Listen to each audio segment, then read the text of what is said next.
This conference will now be recorded.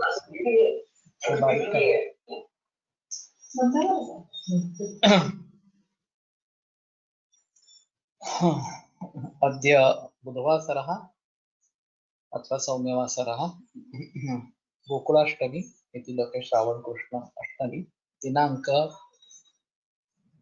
12 अगस्त 2020 पतंजलि योग सूत्र चतुर्थ दीर्घकाल नैरंतर्य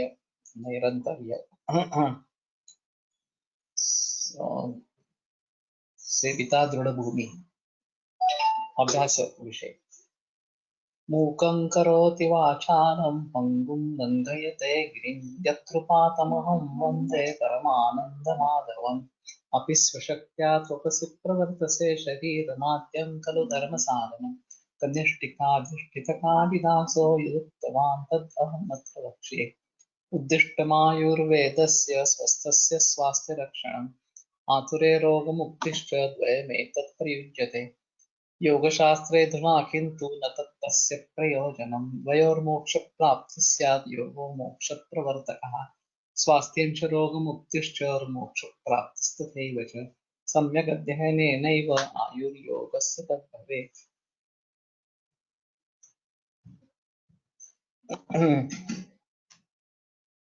पातंजलि योगसूत्राणि प्रथमोऽध्यायः समाधिपादः अथ योगानुशासनम् योगश्चित्तवृत्तिनिरोधः तदा द्रष्टुस्वरूपेऽवस्थानं वृत्तिसारूप्यमितरत्र वृत्तयः पञ्चतयः क्लिष्टाः प्रमाणविपर्ययविकल्पनिद्रास्मृतयः प्रत्यक्षानुमानागमाः प्रमाणानि विपर्ययो मिथ्याज्ञानम् अतद्रूपप्रतिष्ठम्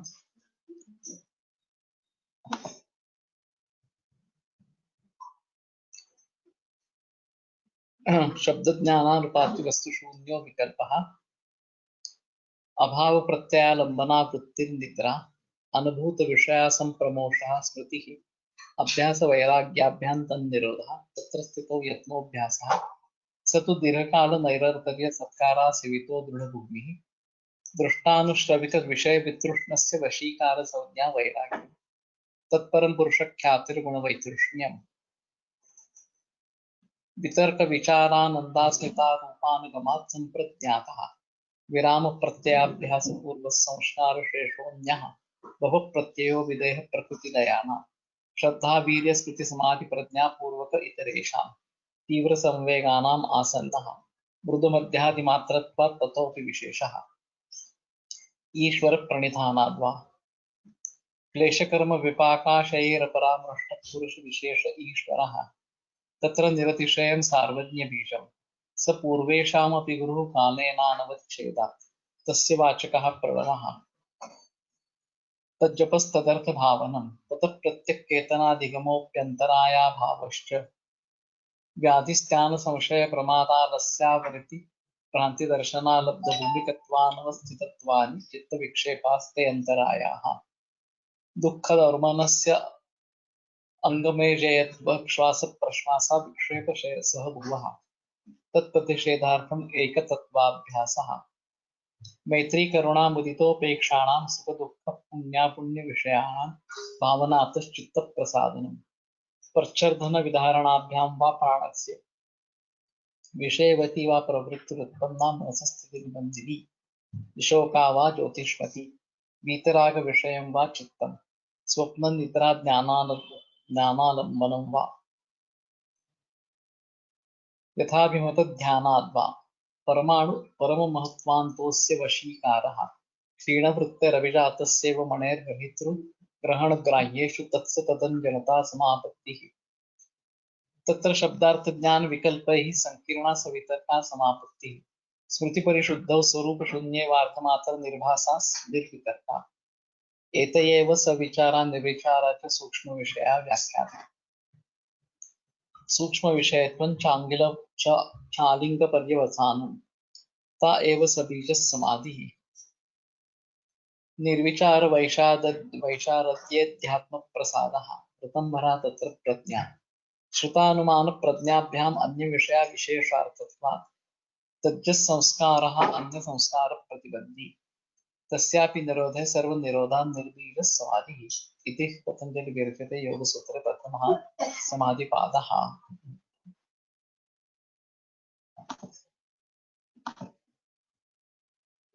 स तु दीर्घकाल नैरन्तर्य सत्कारा सेवितो दृढ़भूमि। तो ये जो अभ्यास है वो दीर्घकाल नैरंतर्य और सत्कार आसेवित अगर है, दीर्घकाल सेवित आसेवित, नैरंतर्य आसेवित और सत्कार आसेवित, देन तो वो दृढ़ भूमि हो जाता है। तो दीर्घकाल सेविता निरंतरा सेविता सत्कारा सेविता तपसा ब्रह्मचर्येण विद्यया श्रद्धया च संपादितः सत्कारवान् दृढ़भूमिर्भवति वित्थान संस्कारेण द्राग इति एव अनभिभूत विषयः इत्यर्थः। तो जब कभी व्युत्थान संस्कार इस प्रकार के होंगे, इसमें से डिस्ट्रैक्शन इस प्रकार का हो जाएगा, तो ये अभिभूत अनभिभूत विषय इस प्रकार का है, तो उससे वो अभिभूत नहीं होता है। अगर ये दृढ़ भूमि इस प्रकार का हो जाता है तो ये इस प्रकार का अभिभूत नहीं होता है व्युत्थान संस्कार।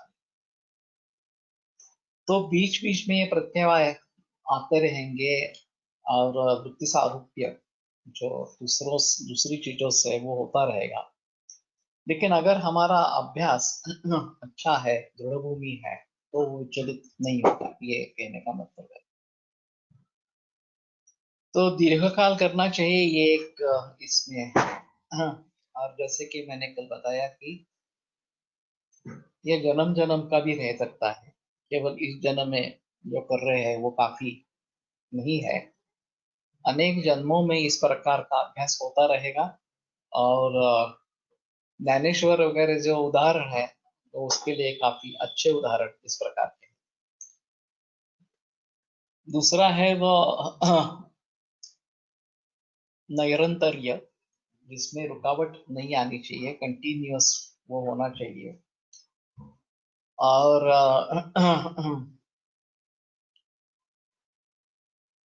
बीच में अगर बाधाएं आती भी है तो भी फिर से ये शुरू करना है, लेकिन वास्तव में निरंतर रूप से चलना चाहिए, ऐसा ही कहने का मतलब है। और सत्कार पूर्वक वो होना चाहिए, आदर पूर्वक इस प्रकार का होना चाहिए। वो जो टीकाकार ने तप ब्रह्मचर्य विद्या और श्रद्धा इनके द्वारा वो करना चाहिए। तो सत्कारो ही नाम सत्कारेण प्रतिष्ठा प्रीति उत्पादयति, ये कालिदास का वचन है। तो सत्कार का स्वीकार अगर सत्कार से ही किया जाता है तो वो प्रीति निर्माण करता है इस प्रकार।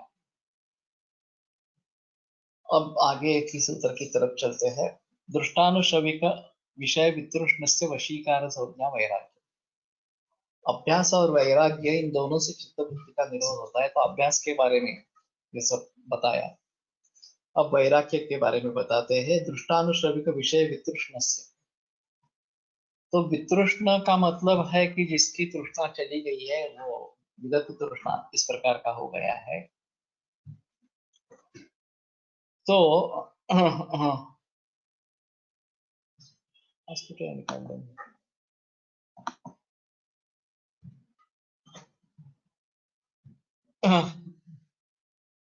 वितृष्ण का मतलब कि वो तृष्णा जिसकी नष्ट हो गई है, विगत तृष्णा हो गई है विषय के बारे में, और वो विषय है वो दृष्टान और अनुश्रविक, इस प्रकार के दो बतलाए गए। तो दृष्ट का मतलब जो उसका हमें प्रत्यक्ष अनुभव हुआ है, और अनुश्रविक का मतलब जिसका श्रवण किया गया है और श्रवण के बाद हमें कुछ ज्ञान इसके बारे में हुआ है, जो शास्त्र के बारे में इस प्रकार के ज्ञान हो। तो इन्होंने थोड़ा इसके बारे में कृष्णा जी कोलटकर ने विवरण किया है कि प्रत्यक्ष ज्ञान जो है वो तो हम सभी को मालूम है, उसमें कोई प्रॉब्लम नहीं है। तो दृष्टानुश्रविक विषय वितृष्ण से वशीकार संज्ञा वैराग्यम स्त्रियः अन्नपानम ऐश्वर्यमेति दृष्ट विषय विरक्त। तो स्त्री वो भोग है, अन्नपान है, ऐश्वर्य है, ये जो दृष्ट विषय इस प्रकार के हैं, प्रत्यक्ष जिसका अनुभव ले सकते हैं, उसमें विरक्त जो हो गया है, स्वर्ग वैदेह्य प्रकृति लयत्व प्राप्त अनुश्रविक विषय वितृष्ण से, और स्वर्गलोक होता है, विदेही अवस्था होती है, या प्रकृति का लय प्रकार का होता है, ये सब अनुश्रविक विषय है, जो तत्व ज्ञान से हमें प्राप्त है, आप्तों से हमें प्राप्त होते हैं। तो उसके विषय में भी जो वितृष्ण इस प्रकार का, उसकी भी इच्छा जिसकी नहीं रही है, दिव्यादिव्य विषय संप्रयोगोपि चित्त संप्रयोगेपि चित्तस्य विषय दोष दर्शना प्रसख्यान बलात् अनाभोगात्मिका अहेय उपादेय शून्य शून्य वशीकार संज्ञा वैराग्य। तो दिव्य और अदिव्य इन दोनों प्रकार के जो विषय हैं, चित्त से विषय दोष दर्शिना, उन विषय में जो दोषदर्शी इस प्रकार का चित्त है, प्रसंख्यान बलात् अनाभोगात्मिका अहेय उपादेय शून्य। तो प्रसंख्यान के बल के आधार पर, इसके बारे में यहाँ मेरे ख्याल में कुछ नहीं लिखा है, हिंदी में एक बार देखना पड़ेगा।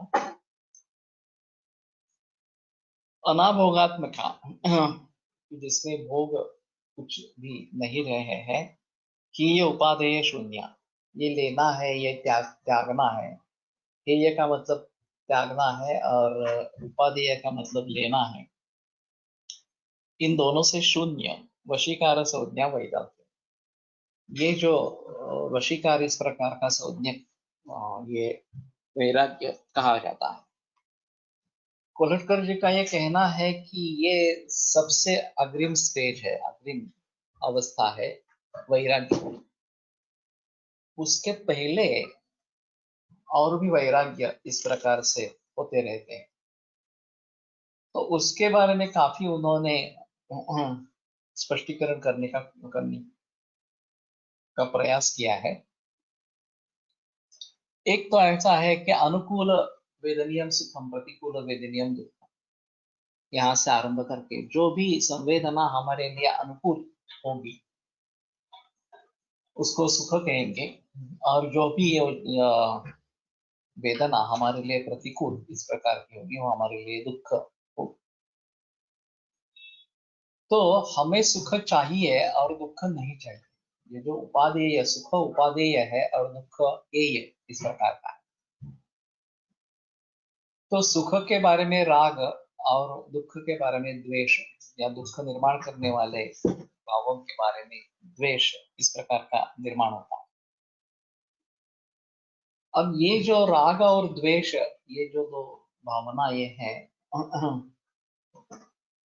वो दोनों अंतिमतः इस प्रकार से चित्तवृत्ति ही है और उसको त्यागना ही है, ऐसा है। तो एक शंका उपस्थित होती है कि जिससे हमें सुख प्राप्त हो रहा हो, जो हमें उपादेय इस प्रकार के लगती हो, उसको भी क्यों त्यागना है, उसको भी क्यों दूर करना है। तो इनका कहने का मतलब है कि ये सर्वम आत्मवशम सुखम सर्वम परवशम दुखम, जब भी हमारी सुख की संकल्पना किसी और चीज पर निर्भर है तो वो अंतिमतः दुख ही है। उस समय में हमें लगता है कि ये सुख है, लेकिन पारमार्थिक सत्ता में अगर चले जाते हैं तो समझते कि ये भी दुख है। तो आत्मा सच्चिद आनंद स्वरूप है, और जब आत्मा में मन लीन इस प्रकार का हो जाता है, मग्न हो जाता है, तो जो आनंद की अनुभूति इस प्रकार की रहेगी, आत्मा आनंद स्वरूप होने के कारण, वो इंद्रियों से या मानस से भी पर इस प्रकार का। तो ये तीन स्तर बताते हैं कि बाह्य इंद्रियों के द्वारा जो भी हम सुख ले रहे हैं, चाहे वो रस का आस्वाद हो, कोई दृश्य का आस्वाद हो, कोई श्रवण इस प्रकार का हो, ये सब दूसरे भावों पर निर्भर इस प्रकार का है। और इसलिए तात्काल सुख देने वाले यद्यपि हमें लगते हैं, तो भी उनसे हटाकर मन संबंधी जो है, जो आंतरिक सुख जिसको कहते हैं, वहां पे हमें जाना है। तो हमें अन्न खाने से आनंद होता है। जब हम भूखे हैं तो एक दुख निर्माण होता है कि मैं भूखा हूं इस प्रकार से। और एक पूर्व स्मरण रहता है कि जब जब मैं इस प्रकार से भूखा था और मैंने खाना खाया तो मुझे सुख मिला था। तो उस स्मरण के आधार पर हम खाने की चेष्टा करते हैं, और वो खाना खाने के बाद हमें सुख होता है इस प्रकार से। लेकिन ये इंद्रिय द्वारा हम उसका खान पान का ग्रहण कर रहे हैं, और उसके द्वारा इंद्रिय सुखोपभोग दे रही है हमारी। उसके परे हम चले जाएंगे तो मानस सुख दुख जो है, कि कोई त्याग किया हमने और उससे भी मुझे सुख प्राप्त हो गया प्रकार से, या करुणा मेरे मन में उत्पन्न हुई है और उससे मुझे सुख प्राप्त हो गया, वगैरह वगैरह इस प्रकार। तो ये इंद्रियों से थोड़ा और भीतर हम आ गए। और अगर मन भी आत्मा में ही केंद्रित हो गया, आत्मस्थे मनसि स्थिर, ये चरक का कहना है कि आत्मा में अगर मन स्थिर हो जाता है तो सशरीर से योग न्यास्तम योगम ऋषय विदुम, शरीर को धारण करते हुए भी उसको योग इस प्रकार के कहते हैं। और ये एक अहम इस प्रकार की अवस्था है। अभी इनका एक कहना है कि मनुष्य जन्म जो है वो काफी अन्य जन्मों के बाद प्राप्त होता है। 84 योनि बताई गई है। और सिर्फ मनुष्य जन्म ऐसा है कि जिसमें मुक्ति की संभावना है। बाकी जन्मों में ये ज्ञान भी नहीं रहता, उसके अनुसार कर्म भी नहीं होता। लेकिन मानव जन्म में ये मुनासिब है कि हम मुक्ति को पा सकेंगे, हम तत्व ज्ञान को समझ पाएंगे इस प्रकार से। तो मानव की इंद्रियासक्ति अन्य पशुओं से भी ज्यादा है, ऐसा इनका कहना है। अन्य पशु जब उनकी खाने की तृप्ति हो जाती है तो रुक जाते हैं, लेकिन मानव ऐसा नहीं करता, उससे भी ज्यादा खाता है। तो इंद्रियासक्ति मानव में ज्यादा है। दूसरी तरफ विज्ञान भी मानव को है कि इस प्रकार से अगर करते हैं तो हमें दुख की प्राप्ति होगी, ये भी समझ में आता है, ऐसा है। बाकी पशुओं की और वनस्पति वगैरह जो भी कुछ होंगे, उनके लिए जो सुख दुखात्मक संवेदना निर्माण होती रहती है, हाँ, और सुख का ग्रहण करने के लिए वो कोशिश करते हैं और दुख का त्याग करने के लिए कोशिश करते हैं। वो उनके जीवन धर्म को चलाने के लिए आवश्यक इस प्रकार की चीज है। ये जीवन की रक्षा के लिए इस प्रकार के सुख दुख होना और उसके अनुसार कर्म होना ये आवश्यक है। लेकिन मानव के बारे में उसको पता चलता है कि मेरा पूर्व कर्म भी कुछ इस प्रकार का हो सकता है, और उसके आधार पर मुझे इस प्रकार की इच्छा होती है जो वास्तव में सही सुख नहीं है। अभी रिश्वत लेके अगर मैं अर्थ प्राप्ति करता हूँ और मुझे सुख मिलता है ऐसा मुझे लगता है, तो ये पूर्व कर्म का इस प्रकार का फल है कि उस प्रकार से उसकी इच्छा होना, और ये फिर उसी जन्म मरण के श्रृंखला में अटक जाना इस प्रकार का। तो ये कर्मयोनि है, मानव जन्म में ये कर्मयोनि है। और इसको भोग योनि इस प्रकार के कहते हैं कि जो भी कुछ अर्जित कर्म है अनेक जन्मों का, वो उसको भोगना है, भुगतना है। और ये अच्छा बुरा दोनों तरीके का हो सकता है, उसके अनुसार अच्छे बुरे फल उसको मिलेंगे। अगर उस प्रकार से मिलते नहीं है तो क्या गलती हो गई, इसके बारे में मानव सोच सकता है। जो पशुओं में ये इस प्रकार की स्थिति नहीं है, वो मानव में एक अलग स्थिति है। तो फिर उस ज्ञान के आधार पर, उस विचार शक्ति के आधार पर वो अपने को ऊंचे स्थान पर ले जा सकता है। तो ये कर्म योनि है या मानव जन्म या भोग योनि इस प्रकार की है, और वो पशुओं से अलग इस प्रकार की। और इसमें सुख और दुख, इनका अधिष्ठान अविद्या, काम और कर्म इस प्रकार का बताया। ये जो माया का आवरण है और उसके जरिए ये सब संसार सच है, ऐसा हमें लगता है। और मैं जो भी कर्म कर रहा हूं, मैं जो भी फल भुगत रहा हूं इस प्रकार से, वो सब सच है, इस प्रकार की ये स्थिति रहेगी। और राग और द्वेष, ये दो दो भावनाएं हैं। ये मुझे चाहिए और इसका मैं द्वेष करता हूँ, वो दोनों इच्छा ये ही है। दोनों भी इच्छा है, एक लेने की इच्छा है या हे उपादेय की इच्छा है, और दूसरी जो है वो हेय या उसकी त्याग करने की इच्छा इस प्रकार की है। तो वस्तुतः आत्मा ब्रह्म तत्व ही है। ब्रह्म ब्रह्मैव नापरा, वो ब्रह्म से अलग है ही नहीं इस प्रकार से। फिर भी अविद्या की आवरण से हमें ऐसा लगता है कि मैं अलग हूं।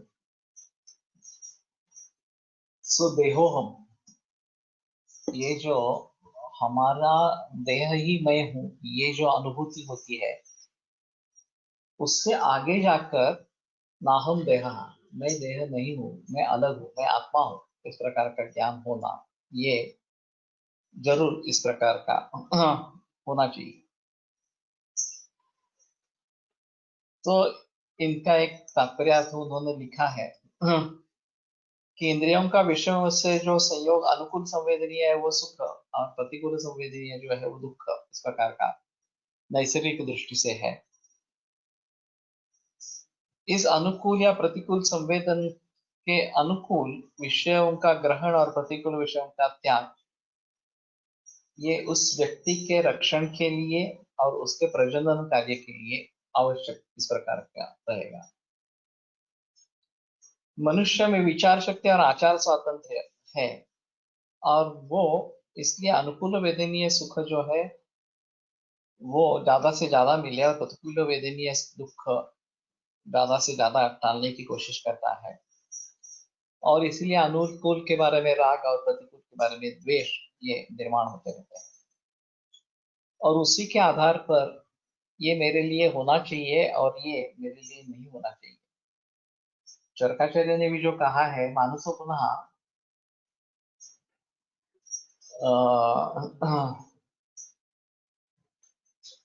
लाभाच्चानिष्टस्य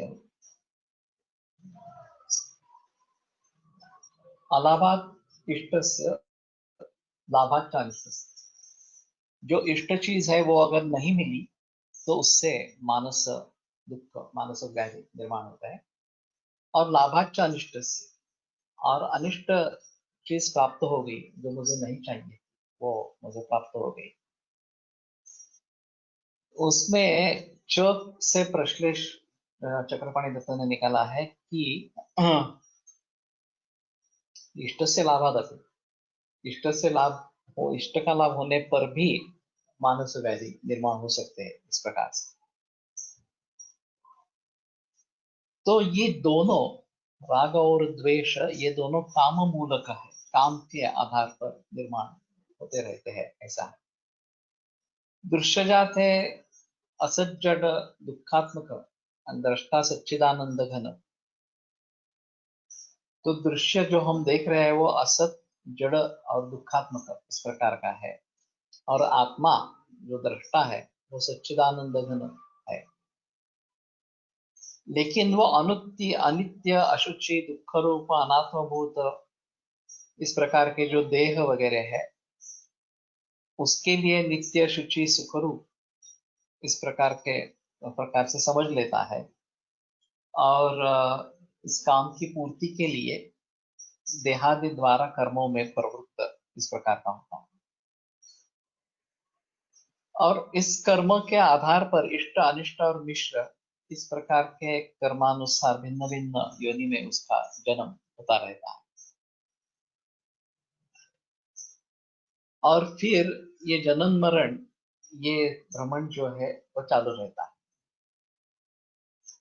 तो इस सभी स्थिति का ज्ञान होना ये एक इसमें आवश्यक इस प्रकार की चीज रहेगी कि इसलिए हम इस संसार चक्र से जुड़े गए हैं। ये राग द्वेष, ये जो भावना ये है या ये जो इच्छा ये है, उनके सहारे हम इसमें भ्रमण कर रहे हैं, ये समझ लेना ये आवश्यक इस प्रकार का है। अब ऐसा होने पर ये हम समझ लेंगे तो उसकी बुद्धि प्रगल्भ हो जाती है, कामवृत्ति उन्नत हो जाती है, और उनके जो कर्म है वो श्रेष्ठ स्वरूप के होने लगते हैं।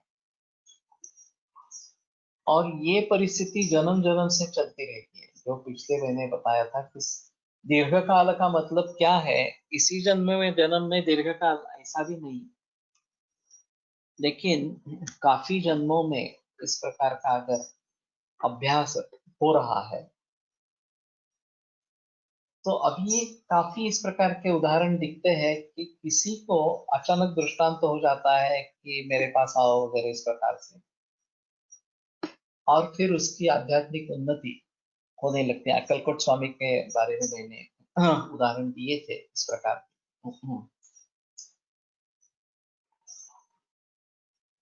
तो इस प्रकार से अगर होता जाता है तो उसका व्यक्तिगत जो जीवन है वो संकुचित इस प्रकार का हो जाता है, और वो सामाजिक जीवन पर चलने लगता है, और मानसिक या बुद्धिग्राह्य जो सुख दुख है वो उसको ज्यादा पसंद होने लगते हैं इस प्रकार से। तो इंद्रियों द्वारा जो सुख हमें मिलने वाला है उससे आगे चलकर मन या बुद्धि द्वारा मिलने वाला सुख उसको ज्यादा श्रेष्ठ इस प्रकार का लगता है। और फिर जो भोगा अपवर्गार्थ था, अभी इन सभी सुख दुखों से परे जो अपवर्ग या मोक्ष है उसके लिए उसका प्रयास शुरू हो, ऐसा उसपे मन में विचार शुरू होता है। और इसके लिए भोग अपवर्गार्थता इस प्रकार का बताया गया है। तो चाहे सगळ्या गोष्टी ठरलेल्या ईश्वरीयच आहे, तर ते काही वर्षांनी म्हणजे असं का की ह्या म्हणजे ह्या जन्मात एवढंच होणार आहे असंच ठरलेलं आहे ना? पता नहीं चलता ना लेकिन इसके बारे में क्या क्या भोग है और किस प्रकार से आगे का मार्गक्रमण होने वाला है ये पता नहीं चलता, ये सबसे अहम चीज है। तो सभी भोग चाहे वो हमें सुख स्वरूप हम उनको मानते हैं, अंतिमतः दुख रूप ही है इस प्रकार का वो उसको ज्ञान होते रहता है, और फिर मोक्ष के लिए उसके सभी प्रयास शुरू हो जाते हैं।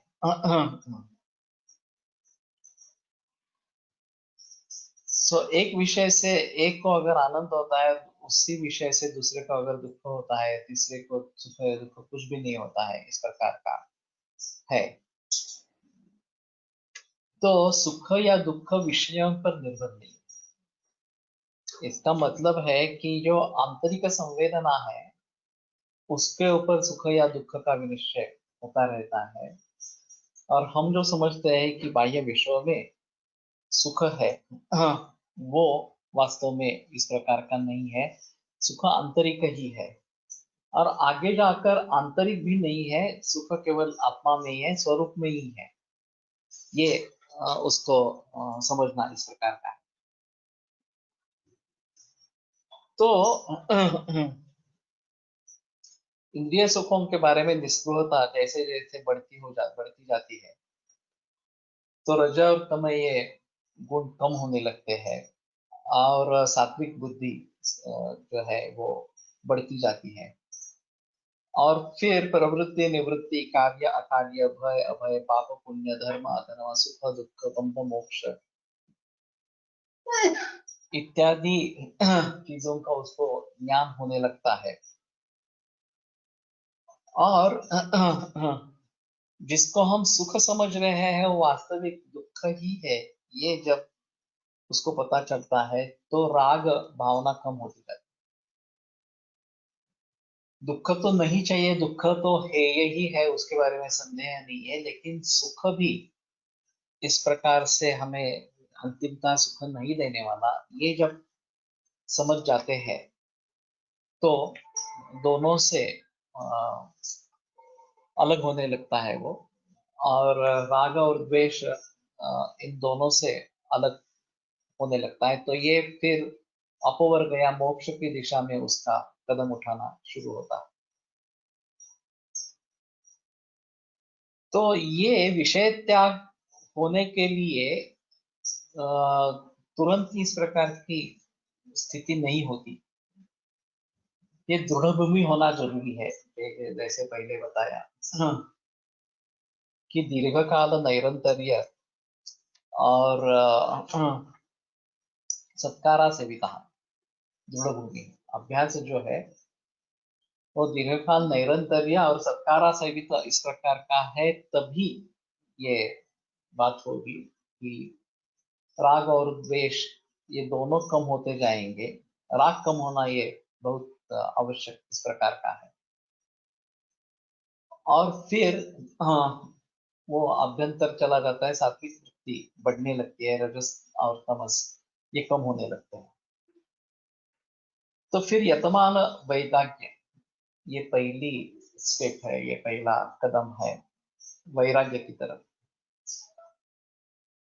तो शास्त्र वाक्य के ऊपर जो श्रद्धा है वही उसका आधार होता है। जो बाकी सब लोग जिसको सुख समझ रहे हैं वो अंतिमतः सुख नहीं है, ऐसा मानने के लिए आधार क्या रहेगा?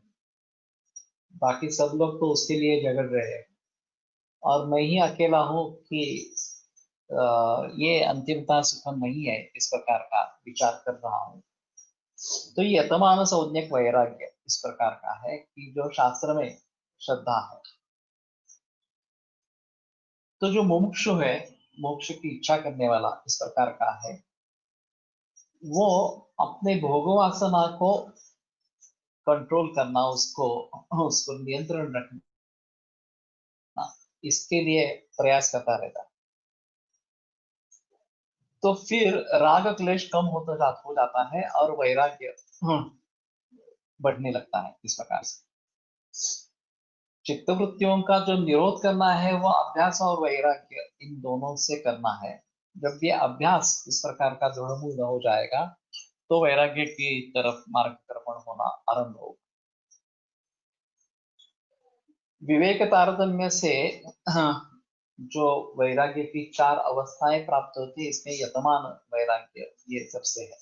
यतमान का शब्दशः अर्थ जो प्रयत्नशील है, प्रयत्न कर रहा है। तो शुरू में ऐसा होना है कि नहीं, मुझे इस दिशा में जाना है और मुझे इसके लिए प्रयास करने हैं। तो धीरे धीरे आसक्ति जो है वो कम होती जाएगी। वैराग्य का मतलब है कि विरागता प्राप्त होना। राग ही सबसे अहम चीज है कि जिसका त्याग करना काफी मुश्किल होता है, क्योंकि हमें लगता है कि ये अनुकूल वेदनीय है, ये सुख है, तो इससे मैं कैसे दूर हो सकूं, इससे मुझे दूर क्यों होना है इस प्रकार। तब जब ये पता लग जाता है कि नहीं, ये अंतिमतः सुख नहीं है, तभी यतमान वैराग्य की तरफ हम जा सकते हैं। और उस अवस्था में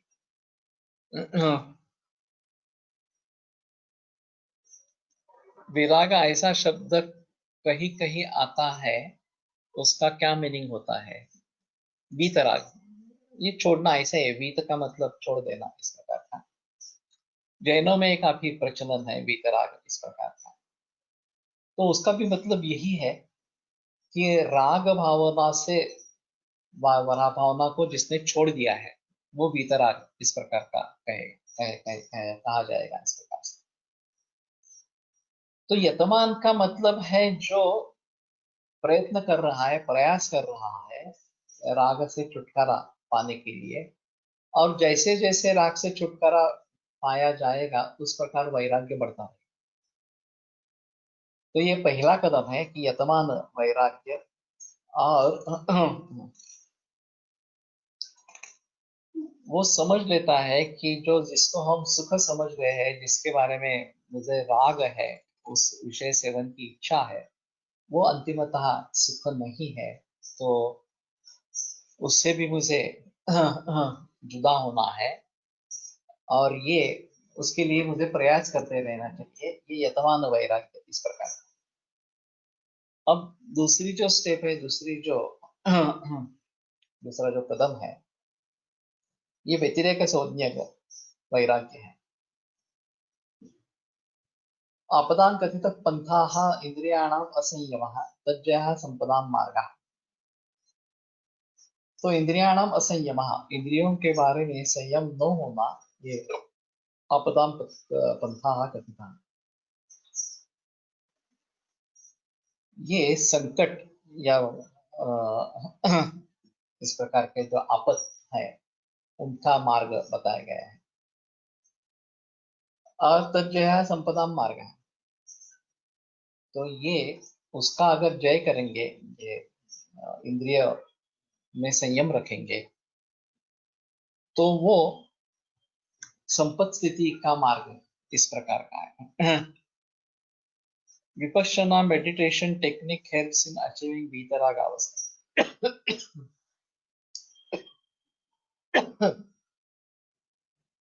ये तो सही है, उसमें संदेह नहीं है। एक तो आप शास्त्र से या शास्त्र वचनों के आधार पर जिस मार्ग पर मुझे चलना है ऐसा सोचकर उस ज्ञान के आधार पर आगे बढ़ो। योग का एक अलग मार्ग है, वो आसन प्राणायाम प्राणायाम प्रत्याहार धारणा ध्यान समाधि वगैरह इस प्रकार से अगर हम आगे आगे चलते जाएंगे तो इंद्रियों पर अच्छा काबू पा सकेंगे, और राग जो है वो कम होता जाएगा इस प्रकार। विपश्यना में इसी प्रकार का है कि आपको आत्म केंद्रित होना है, जो बाह्य विषय वगैरह से जो है उनसे परे निकल जाना है इस प्रकार से।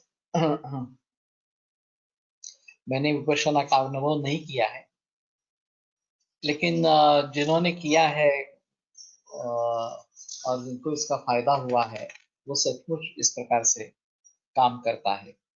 Only concentrating on breath consciously helps, and that is the main technique of vipassana. तो कुछ आलंबन होना चाहिए। ये जो वृत्ति सारूप्यम इतरत्र, एक तदादर्शो स्वरूप अवस्थान, इस अवस्था को छोड़कर बाकी सब जो है वो किसी न किसी वृत्ति में चित्त स्थिर हो जाता है, चित्त अटक जाता है इस प्रकार से। जब हम बलपूर्वक उसको एक आलम्बन पर स्थिर करते हैं, जैसे कि सांस लेना छोड़ना, they tend to avoid अवलंबना।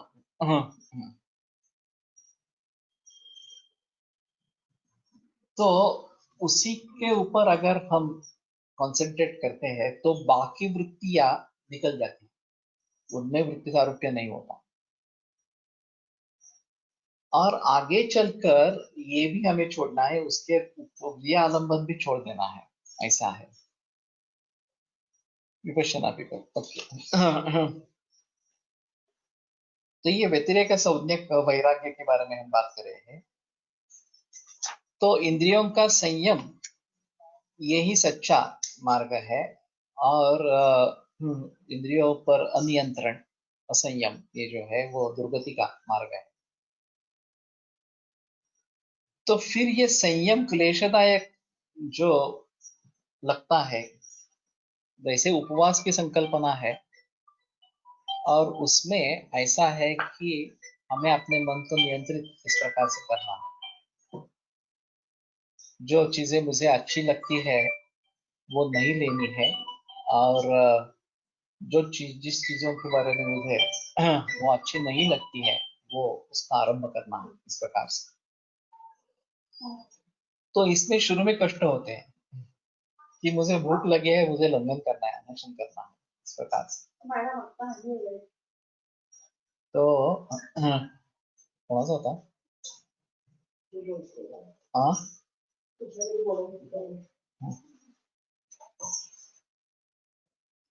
तो उसमें जो क्लेश होते हैं वो क्लेश अब दूर हो जाते हैं कि जब मैं निश्चय पूर्वक करता हूँ कि मुझे यही करना है, इंद्रियों पर संयम रखना है इस प्रकार से, तो उससे जो क्लेश होते हैं इंद्रियों पर संयम करने से, वो क्लेश दूर होने लगते हैं, और उसमें आनंद की प्रतीति इस प्रकार की होती है। तो फिर वो सोचने लगता है कि मैंने किन किन इंद्रियों पर कैसा विषय पा लिया है, उनका संयम कैसे कर लिया है, इस प्रकार का। और फिर आगे मुझे कहाँ तक जाना है, वशीकार से होने का वैराग्य या अंतिम वैराग्य, उस तरफ मुझे जाना है, इस प्रकार का। तो फिर वो उस दिशा से प्रयत्न करता रहता है। तो चित्त में वासनाएं जो होती है और उनका अन्वय चित्त में रहता है, वो दूर हो जाना, ये व्यतिरेक है। और उनका व्यतिरेक हो गया है, ये अगर मुझको को मालूम पड़ता है कि इन इन इंद्रियों पर मैंने विजय पा ली है, या फिर उनका संयम करना मैं सीख गया हूँ इस प्रकार से, तो ये व्यतिरेक वैराग्य इस प्रकार की अवस्था बताई गई है। और आगे उन कौन सी वासना ये है जिनका मुझे नाश करना है, तो आत्मनिरीक्षण की सहायता से वैराग्य की इस अवस्था को व्यतिरेक संज्ञा का वैराग्य ये बताया गया है। इसका विवरण योग शास्त्र में आगे कहाँ आया है ये देखना पड़ेगा, क्योंकि ये कृष्णा जी प्रोडक्ट करने के इस सूत्र के भाष्य में ये सब बातें लिखी है इस प्रकार।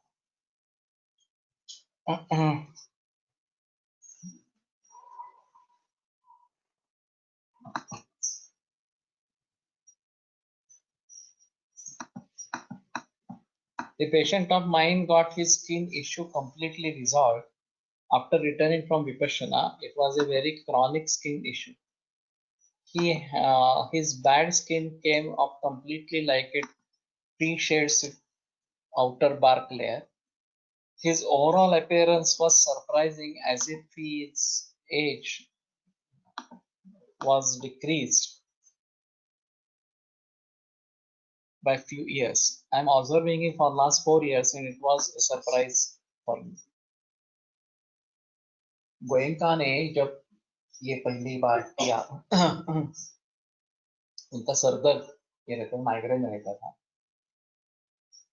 और बहुत सारे उपाय करने के बाद किसी ने सुझाव दिया कि आप विपश्यना करके देखो। तो विपश्यना करने के लिए गए,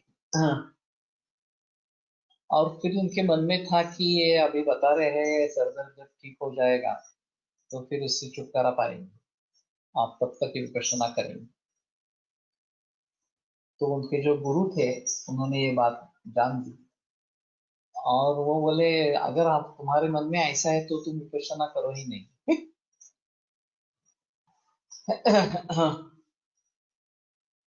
क्योंकि ये ज्ञान है और इसके आधार पर ये सरदर्द तो मामूली चीज इस प्रकार की, लेकिन आत्मिक उन्नति इसके आधार पर जो होगी वो सबसे बड़ा परिणाम इस प्रकार का है। फिर उन्होंने विपश्यना की और सरदर्द ठीक हुआ, ये तो एक अलग चीज है, लेकिन फिर उन्होंने सोचा कि ये पूरे समाज के लिए मुझे करना है। और फिर बहुत सारे विपश्यना केंद्र उन्होंने निर्माण किए और उसका प्रचार प्रसार करते रहे। तो ये चीज बहुत आवश्यक इस प्रकार की रहेगी कि इस प्रकार के शारीर व्याधि दूर होना ये तो एक सीधी सादी बात इस प्रकार की है।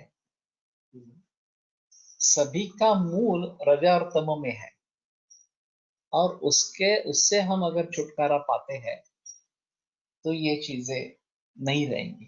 In Vipassana, we are asked to focus on breath initially to focus the mind.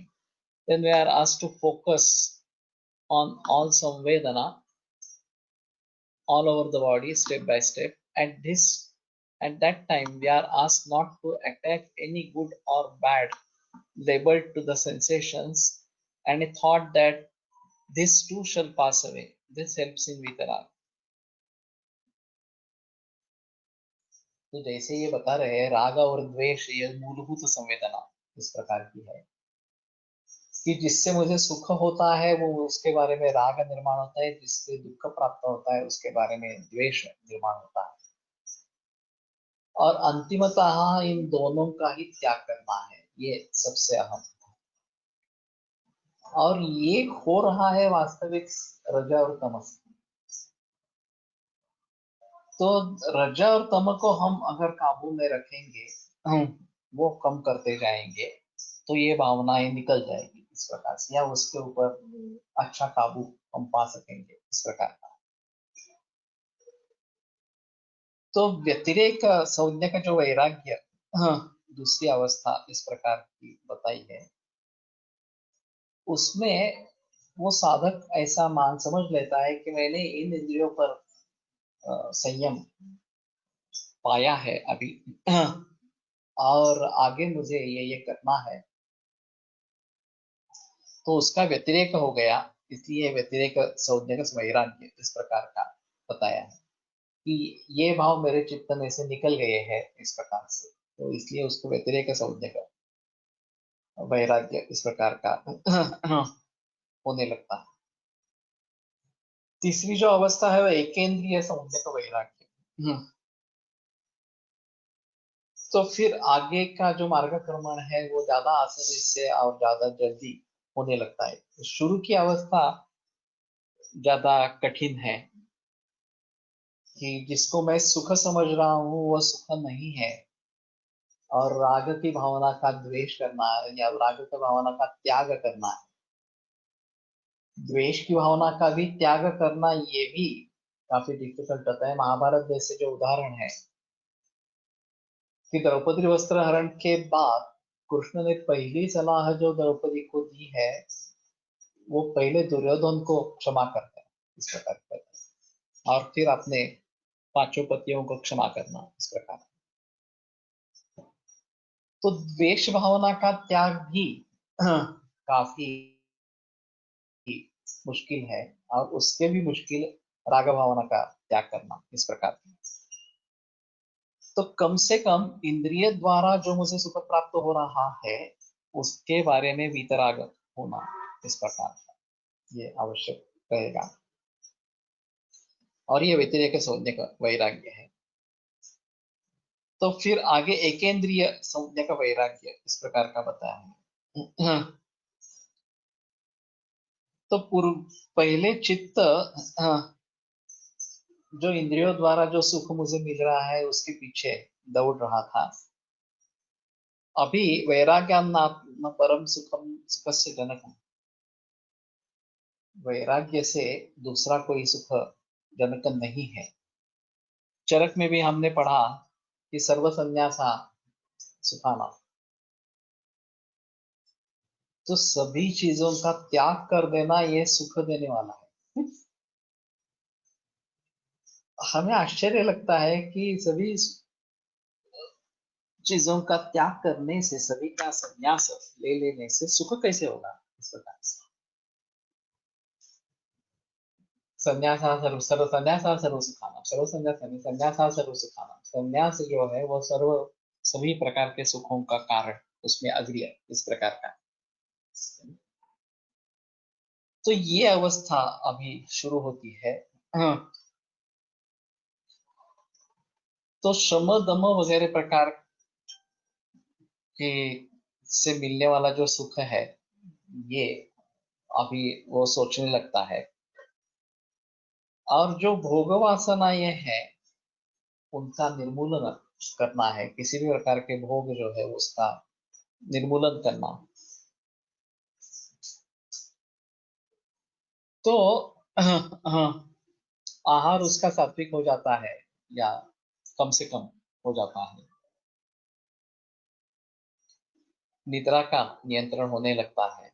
दुर्जनों का सहवास टालना और सज्जन संगति में रहना, ये वो करने लगता है। वैसे वो चरक शारीस्थान एक अध्याय में भी ये इसके बारे में बताया गया है कि मुमुक्षुणाम उदयनानि व्याख्यास्यामः, या फिर ये मोक्ष प्राप्ति के लिए क्या क्या करना है। तो सज्जनों का सहवास करना है और दुर्जनों से दूर इस प्रकार से रहना है। शरीर व्यापार में युक्तता, सद्ग्रंथों का परिशीलन, और जो उदर भरण के लिए जो संसार करना है, प्रपंच करना है, या देह रक्षण के लिए जो भी करना है, उसको कम से कम समय देना, उसके लिए कम से कम प्रयास करना, और मेरी चित्तवृत्ति उसी दिशा में लगाए रखना, ये सबसे हो जाता है। तो ये एकेंद्रिय सौम्य का वैराग्य इस प्रकार का कहा जाता है। इन्होंने एक कासव या कछुए का उदाहरण दिया है कि वो जब चाहे तब सभी अवयव सिकुड़ लेता है, उसके पांव, मुख वगैरह जो है सब जरूरत पड़ने पर बाहर आते हैं। अगर कोई आपत हो तो वो सब सिकुड़ लेता है। उसी प्रकार वो भोग वासनाओं को सिकुड़ लेता है और इंद्रियों पर विजय पा लेता है। अनिच्छा या परेच्छा प्रारब्धानुसार उसको यदि विषय सेवन करना भी पड़ा तो भी उससे उसको हर्ष या विषाद नहीं होता। ये एक अहम चीज है। सुख दुखे समय कृत्वा लाभा लाभो जया जय, ये जो गीता में बताया गया है कि जिस कारणों से लोगों को सुख होता है उस कारण से भी उसे सुख नहीं होता, जिन कारणों से दुख प्राप्त होता है उससे भी उनको दुख नहीं प्राप्त होता। इस प्रकार तो ये एक वैराग्य सिद्धि का लक्षण इस प्रकार का है। हाँ ठीक है, ये मुझे सुख मिल रहा है लेकिन मैं उसमें बह नहीं जाऊंगा, इस प्रकार का। तो जितेंद्रियत्व जो बताया है उसमें जागरूकता की आवश्यकता होती है, और उसमें थोड़ा भी शैथिल्य आ जाए तो वो वासना फिर से ऊपर मस्तक उठाती है।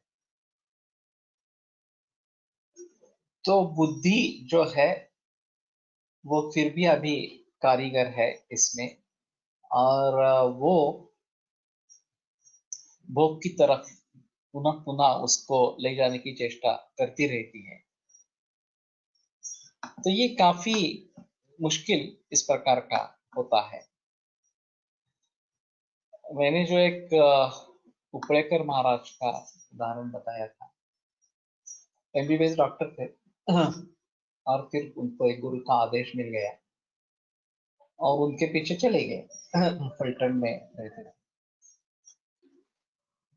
और फिर वहां से वापस आने के बाद उन्होंने मठ की स्थापना की पलटन में, अभी भी मठ है उनका वहां। तो लोगों के दृष्टि से तो मूर्खता थी कि एक एमबीबीएस डॉक्टर अपना क्लिनिक चलाने के बजाय इस प्रकार से किसी के पीछे निकल गया, किसी बैरागी के पीछे निकल गया इस प्रकार से, और काफी हाल अपेष्टाओं के सहन करने के बाद वापस आया और फिर अध्यात्म के लिए, लोगों को अध्यात्म मार्गदर्शन करने के लिए उन्होंने मठ की स्थापना की इस प्रकार से। तो बुद्धि जो सोचती है कि अरे ये तो मूर्खता है, ये ऐसा करना बराबर नहीं है इस प्रकार से, लेकिन जो समझ पाता है वो उसका फल आगे क्या होने वाला है उसके बारे में समझ पाता है और फिर उस दिशा में चला जाता है। सभी चीजों का त्याग करने से पहले अलग अलग वितृष्ण वितृष्णाने नाशुताएं होती है। क्या यह सब अलग अलग जन को मेन भोगने के बाद भी दृढ़ निश्चय पूरे सत्व से हो पाता है? जन्मों में भोगने के बाद शायद होगा। ये बिना यह सब वितृष्णा ये भोग ही दूध निश्चय कर सकते हैं, और वो कैसे करते हैं मुझे समझ में नहीं आ रहा actually. Respiration of tortoise is very less, approximately 3 per minute, so that its lifespan is more. ये थोड़ा अलग ही है।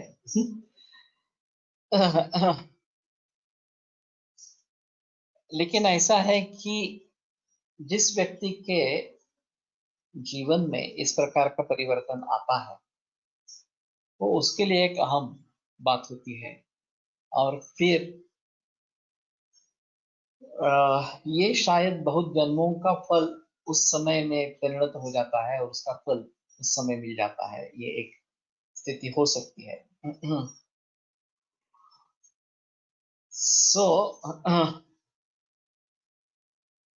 एकेंद्रिय संज्ञक वैराग्य जो है वो बुद्धि उसको कैसे नियंत्रित करे, और एक भावना और बुद्धि ये दो अलग अलग चीजें हैं। इसमें चरक में भी जो बताया गया है मनोबुद्धि समाधान, मन और बुद्धि दोनों का समाधान होना ये आवश्यक है। कई बार ऐसा होता है कि मन का समाधान होता है कि लेकिन बुद्धि विरोध करती है, कई बार बुद्धि का समाधान होता है लेकिन मन विरोध करता है, भावना उसको सही नहीं बताती है। दोनों का मिलाप होना बहुत जरूरी है, और ये काफी मुश्किल इस प्रकार की अवस्था है। तो ठीक है, अगले हफ्ते इसके बारे में बहस करेंगे। इसको एक बार फिर मैं दोहराऊंगा, जो अभी आज का जो लिया है उसके बारे में थोड़ा सा दोहराऊंगा।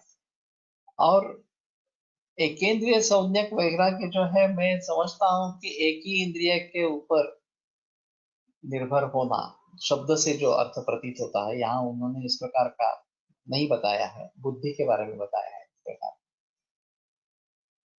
यतमान में हमें स्पष्ट है कि प्रयत्न करते रहना इस प्रकार का है, और व्यतिरेक संज्ञा का जो है उसमें किन कुछ इंद्रियों पर काबू पा लेना, उनका व्यतिरेक हो जाना इस प्रकार का। व्यतिरेक का दूसरा भी अर्थ हो सकता है, जैसे विरुद्ध इस प्रकार का है। तो उसके बारे में किसी ने कुछ किया है क्या, देखते हैं।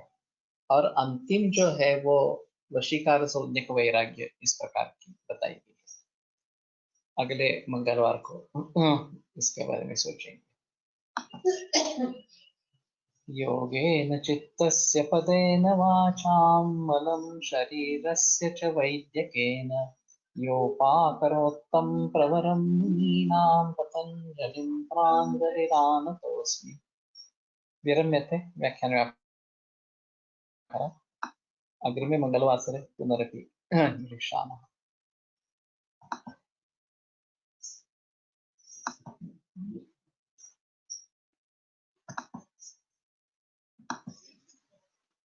बोल रहा है, किसी को सदैव